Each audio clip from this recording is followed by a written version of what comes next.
Hello viewers, আসসালামু আলাইকুম। আশা করি সবাই ভালো আছেন।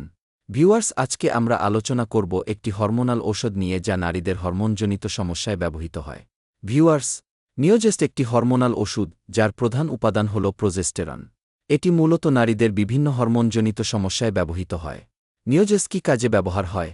নিওজেস্ট সাধারণত মাসিক অনিয়ম, মাসিক বন্ধ হয়ে যাওয়া, গর্ভধারণে সহায়তা, গর্ভপাতের ঝুঁকি কমাতে, বা অন্যান্য ফার্টিলিটি ট্রিটমেন্টে, হরমোন রিপ্লেসমেন্ট থেরাপি হর্ট কিভাবে কাজ করে? নিওজেস্ট শরীরে প্রজেস্টেরনের ঘাটতি পূরণ করে। এটি জরায়ুর ভেতরের আবরণ এন্ডোমেট্রিয়াম ঠিক রাখে এবং গর্ভধারণ বজায় রাখতে সাহায্য করে।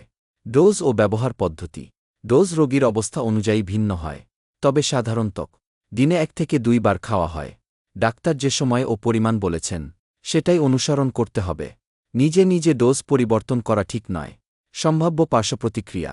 সবার ক্ষেত্রে না হলেও কিছু পার্শ্বপ্রতিক্রিয়া হতে পারে, যেমন মাথা ঘোরা, বমিভাব, স্তনে ব্যথা, মুড পরিবর্তন, হালকা রক্তপাত।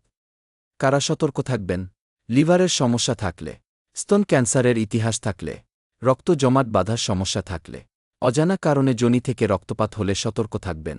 গুরুত্বপূর্ণ পরামর্শ। এটি শুধুমাত্র ডাক্তারের পরামর্শে ব্যবহার করা উচিত। গর্ভবতী বা গর্ভধারণের চেষ্টা করছেন, এক্ষেত্রে ডোজ খুব গুরুত্বপূর্ণ। অন্য ওষুধের সাথে ইন্টারঅ্যাকশন হতে পারে। তো ভিউয়ার্স, এই ছিল আজকের নিওজেস্ট ট্যাবলেট নিয়ে সংক্ষিপ্ত আলোচনা। ভিডিওটি ভালো লাগলে একটি লাইক করবেন এবং আমার চ্যানেলে নতুন হয়ে থাকলে চ্যানেলটি সাবস্ক্রাইব করে পাশে থাকা বেল আইকনটি বাজিয়ে রাখবেন। ধন্যবাদ সবাইকে। আসসালামু আলাইকুম।